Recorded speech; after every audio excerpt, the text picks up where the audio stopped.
What's up, beautiful people? Today we're going to be checking out top 10 most racist towns in America. Let's get to it. That on average, black men in the US receive sentences that are 19.1% longer than those of white men convicted for the same crimes. Additionally, 15.8% of black students reported experiencing race-based bullying or harassment. On the contrary, African American owned businesses are the fastest growing segment of the women-owned business market. They are starting up at a rate 6 times higher than the national average. With all of the strides we've made, the nation still grapples with its legacy of racism. It's hard to quantify the most racist towns in America, and this list may shock, offend, baffle, and create a feeling of discomfort. For others, this list isn't long enough. It's important to remember that not everyone in these towns are racist, and in fact, there are movers and shakers across the nation fighting for racial justice. Compiling this list is difficult, because of course big cities will have higher instances of hate crimes, but that could also be explained by its greater welcoming of diversity. Therefore, this list will be a compilation of anecdotal evidence, statistical information, and how a town's history with race impacts it today. If your town is on this list, maybe it's time for you to be the change that is needed. After all, when we know better, we do better. Stay tuned to the end for some unexpected trivia about the names of places that you probably never thought about. Without further ado, here are America's most racist towns in no particular order. Okay. Number 1 is Harrison, Arkansas. Harrison sits in Boone County in You know, I just saw a video of that guy that went to meet the CEO of most racist town. I think it's Zinc, Arkansas. That's what he went to. northern Arkansas, just on the border of Missouri. The town has been dubbed the most racist town in America, and that legacy goes deep, both historically and contemporarily. A viral video made by Bob Bliss did little favors for the town. He made a video called "Holding a Black Lives Matter Sign in America's Most Racist Town." What followed was 3 days of abuse, racial slurs, ironic since Bliss is white, and even direct death threats. While many residents have been challenging this reputation, it's an uphill battle when your town serves as the headquarters and mailing address for the Ku Klux Klan. The town's history is no better. Arkansas, a former slave state, gained notoriety with the Harrison race riots of 1905 and 1909, where the town violently removed all but one black man, creating an all-white community. The town has been working to rid itself of its legacy, and since 2003 has had a community task force on race relations to combat racism. The task force has been successful in removing offensive billboards, and a petition to remove one particular billboard received over 8,000 signatures. Hopefully, Harrison is on the road to equality. Number 2 takes us to the far north of Anchorage, Alaska. Black Americans aren't the only victims of racism, and this city has almost an invisible form of prejudice against Native Alaskans. Though Alaska Natives make up only 16% of the population, they make up 29% of all homicide victims, with Anchorage leading the violent crime. They're just 16% but make up 29% of homicide victims. Statistics. Black Americans living in Alaska make up only 4% of the population, but they make up 10% of all homicide victims. Anchorage has a crisis of violence against Alaska Native women, with less resources being put towards solving these crimes. The murder of Brandon Erlmeyer, whose Tlingit name means Old Man Raven, highlights this disparity. In Canada, they just go missing. It's crazy. Why? His murder was nearly 6 years ago, and no arrests have been made as of 2023. His memorial site has been vandalized by bullets and fire. His case has reignited the epidemic of crimes against Alaska Natives, many of which go unsolved. In the Anchorage School District, black students receive failing grades at twice that of white students, while Native Alaskans receive failing grades at 3 times that of their white counterparts. This doesn't mean teachers are deliberately failing students of color, but it does highlight achievement gaps, access to technology, as well as instructional inequities.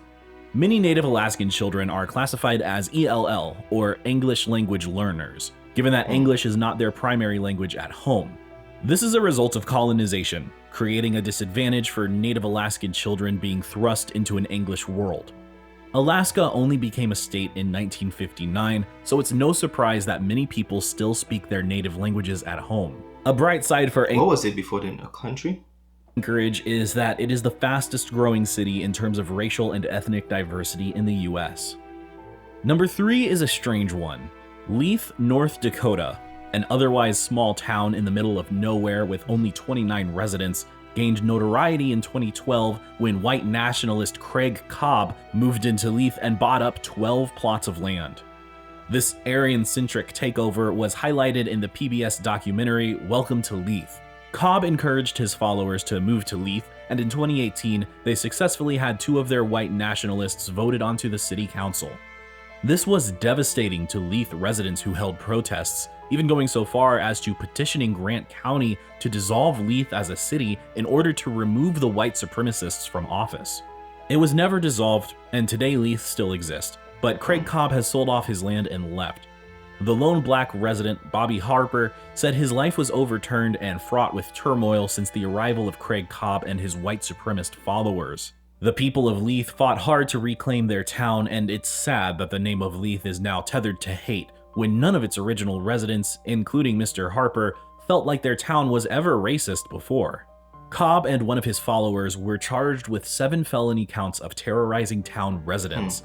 Though the town successfully rid itself of Cobb and his plot to take over the town, it is marred in the minds of the nation and immortalized in a documentary.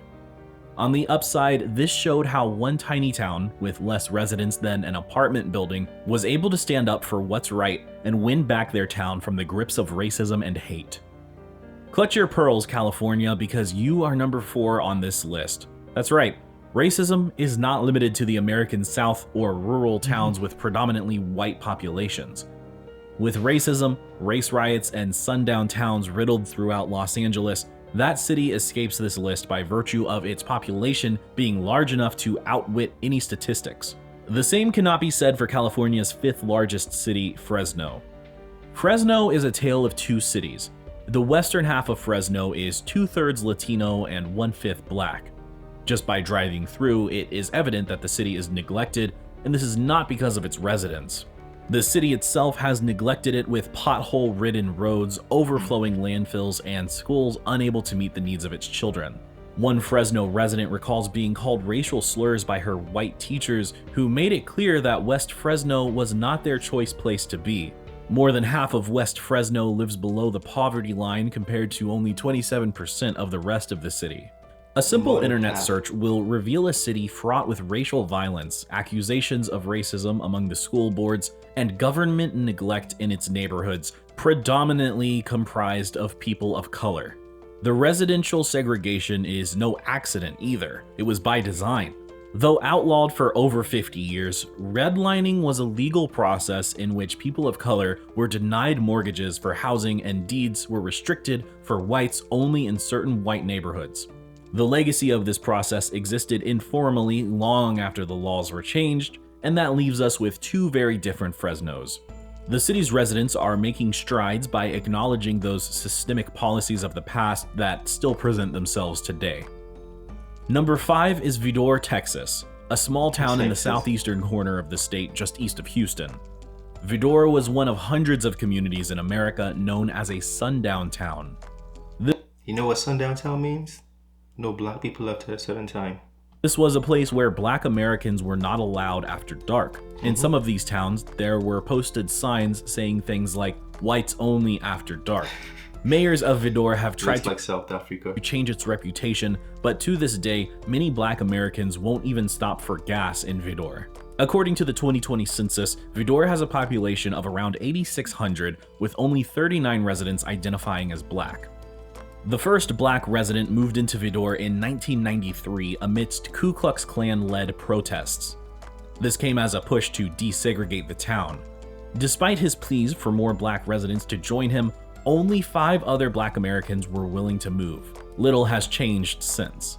In 2020, in the wake of the death of George Floyd, a Black Lives Matter march was set to take place in Vidor.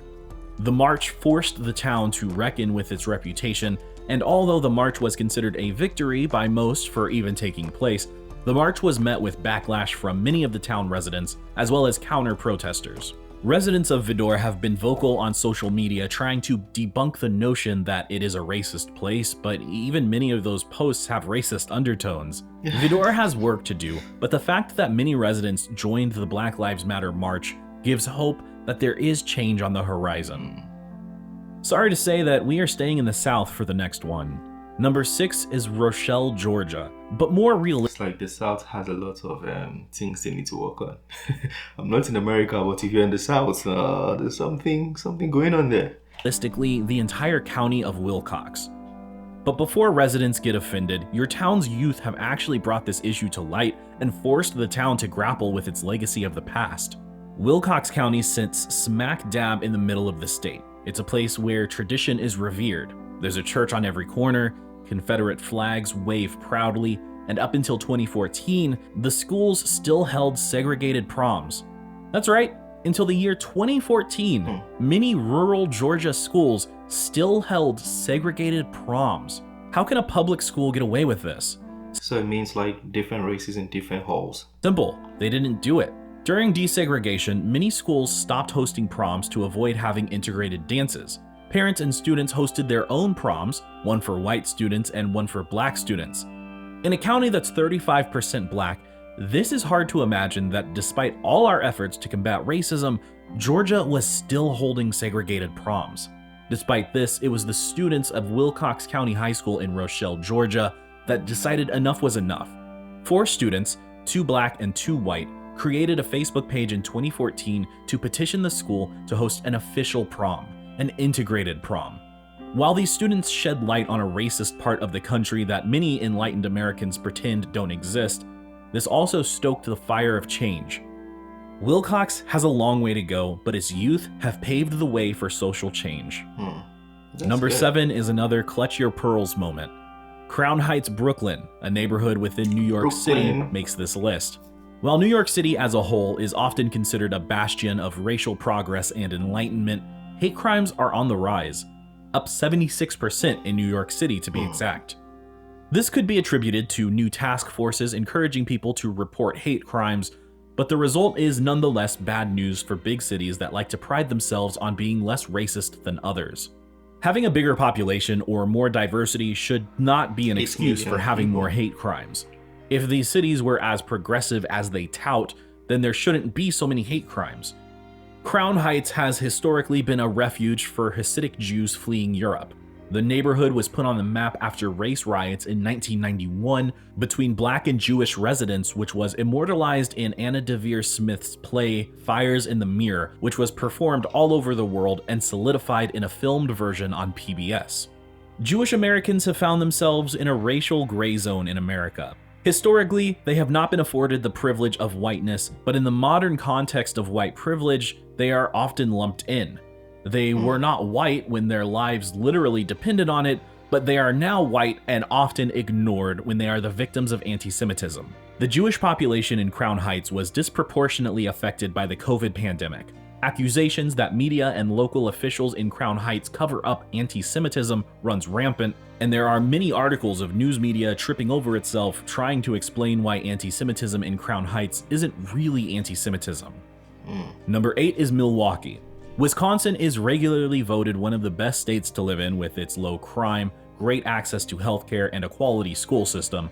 But as the nation confronts racism head-on more and more, cities like Milwaukee have to ask itself, are all of those good qualities really benefiting all people?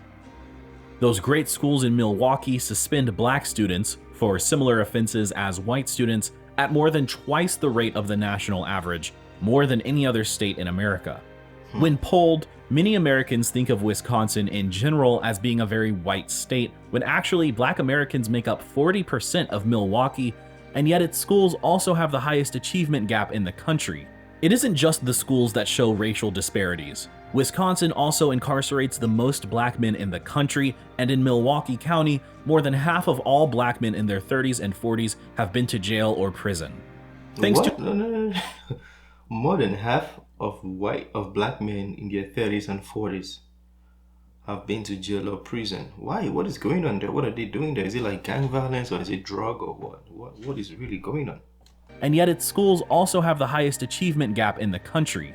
It isn't just the schools that show racial disparities. Wisconsin also incarcerates the most black men in the country, and in Milwaukee County, more than half of all black men in their 30s and 40s have been to jail or prison. Thanks to historical policies that have now been outlawed, Milwaukee is also one of the most segregated cities. The city, in its typical polite Midwest fashion, has tried to combat this with groups like Rid Racism Milwaukee. The group, comprised of individuals and corporations across the city, cites in its vision for Greater Milwaukee to be a model of racial equality, justice, and harmony. Number 9 is a literal paradise, but is it really a paradise for all residents and visitors? Honolulu, you are now under the spotlight. Hawaii. The very nature of how Hawaii became part of the United States is reflected in the modern-day hate crimes that plague the city. Hawaii was first settled by Polynesians around 400 CE. They lived in small fishing villages until 1778, when James Cook, the first European, landed on the islands. Between 1791 and 1810, King Kamehameha united the entire archipelago into one kingdom, but by 1820, Christian missionaries and American businessmen brought disease and conquest. When Cook first arrived, there were 300,000 native Hawaiians. By 1853, the native population was down to 70,000.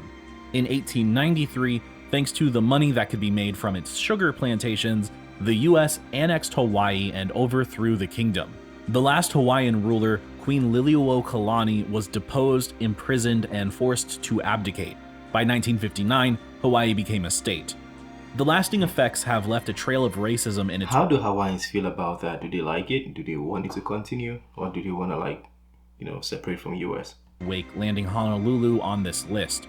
In Honolulu, on the island of Oahu, this disparity is seen in lack of affordable housing, with native Hawaiians representing only 10% of Oahu's population, but make up 51% of those who are unhoused on the island. Like in Alaska, there is almost an invisible racist element to Honolulu. Western tourism, predominantly from the mainland, has driven up costs on Oahu so high that native Hawaiians, who have lived on the island for over 1,400 years, now find themselves overrepresenting the homeless population. Most people don't realize that their vacations to paradise are contributing to an underbelly of racism.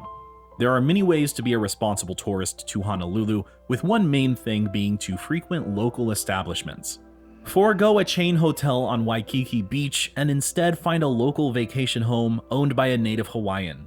Contribute to the local economy by doing research in advance and spending money on native shops, restaurants, and cultural centers. Number 10 is a town that would be hard to overlook. Pulaski, Tennessee is the birthplace of the Ku Klux Klan. Literally its birthplace.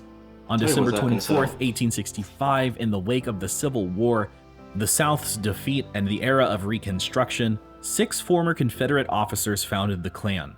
What started out as a small vigilante group that would ride around at night in hoods became an invisible empire that would terrorize, burn, and kill recently freed black people, abolitionists, and sympathetic whites. A plaque dedicated to the birth of the Klan still hangs in the old Pulaski courtroom despite its obviously hateful intentions. Today, many Pulaski residents say they support the plaque as it represents chivalry in the face of the Union and not a representation of racism. It's a sentiment that does not sit right with many Black Americans that may find themselves in Pulaski. Other Pulaski locals are doing their best to fight the reputation through social action and even art. Local artist Bernice Davidson founded the Unsung Heroes Project and has created murals honoring the heroes of Pulaski, including a painting for the Trail of Tears Museum that teaches about the Indian Removal Act, which forced Native Americans off their land in a death march to Oklahoma. Some work that could still be done is renaming some of America's towns and sites. According to the US Board of Geographic Names, there are 799 sites named Squaw, an offensive term for Native Americans. 621 What does it mean? sites that still have the word Negro in its name, 29 places with the word Chinaman, 82 with the name Redman, and many more. There are also 12 counties either named Jeff Davis or Lee after the Confederate president and Southern Civil War general. Imagine being a Jewish person having to attend Hitler High School. Well, thousands of Black American students must attend schools named after prominent Confederate leaders and slaveholders. We have a long way to go still, but we should also acknowledge how far we've come. That was a very good video, very in depth. Yeah, let me know what you guys think. Is everything all true? Yeah, as far as the Arkansas one, I just saw a video, so I think maybe that might be true. I don't know. I'm not in America, but the only way I can learn about these things is to watch these videos or probably read books. But it's more interesting to watch videos. But let me know what you think. Feel free to share. If there's a city that should be here and it isn't here, talk to me in the comment section. And in fact, add it in the comment section. Let's see. Open their butts in the comment section. Yeah, that was a very in-depth video. I liked it. I'll put the link to the channel in the description in case you want to go check it out. That being said, smash the like button, subscribe if you're new to the channel, and I'll see you on the next one. Have a wonderful day. Peace. I made this bet on my own, bet on my own.